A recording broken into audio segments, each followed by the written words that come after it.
Well, from the end of July, Daniel, I think it's about 680 days to the kickoff of the World Cup itself. And the big question, is it going to happen? Well, that's the $64 million question. But from a tax perspective, you could argue that it's already happening because the tax reliefs have already come into force for the import of goods associated with the 2010 games. There's also relief around the Confederations Cup, which happens, of course, in June 2009. Yes. So the reliefs are already here and with us live at the moment. But as you mentioned in last week's interview, most of those reliefs, if not all of them, are going to apply exclusively to the time period around the World Cup itself, which runs approximately for, if my memory serves me correctly, roughly a month. And so there would be no tax benefits that anybody would obtain at this particular point in time. Well, you can import goods, particularly, for example, promotional items that you want to do in connection with your products, and you can already get the tax relief on those right now. But you'd obviously have to warehouse those products and not release them into the market now, or would you be able to release them? You can release them into the market if they are of little value, as the legislation covers, although there's no definition of what little value means. Well, now that brings me to the next question. There seem to be a lot of loose items here. You know, what is little value? What is the value? What about the Commissioner's agreement with FIFA? You know, these seem to be problems that need to be tied up. They are problems that need to be tied up, and it's a very, as I mentioned last week, complex legislation.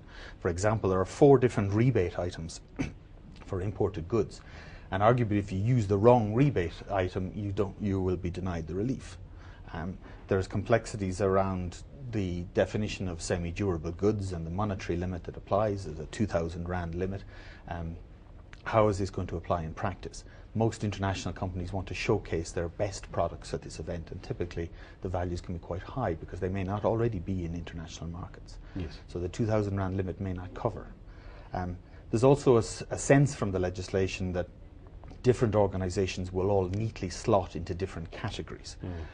However, the reality is some organisations will cross into multiple categories. Absolutely. And they're going to be faced with dealing with all of the impact. And those taxpayers who reside in South Africa, of course, if they get it wrong, will be facing horrendous 200% penalties and interest charges. Indeed, and there will be obligations for non-resident companies to register for VAT, even though the VAT is at a 0 rate. That's a very questionable benefit, given that they got import VAT relief and duty relief on the goods they brought into the country, and the only VAT they're going to suffer or recover is anything that they incur locally. That's of course an important point, because many people don't realise to qualify for 0 rating you have to be registered as a VAT vendor. Now let's just talk briefly about the players.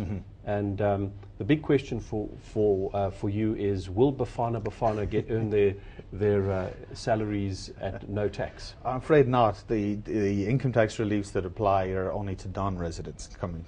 So any of the Bafana players that are resident in South Africa for tax purposes and the South African Football Association are taxed under the normal rules. But the other team players that come into this country will not be subjected to tax on their earnings here in South Africa. There is an exclusion of team members from the exemption contained in the legislation, so that's, if you like, a double negative. So you're very careful about answering that question, which goes to show why taxpayers out there need to be very careful.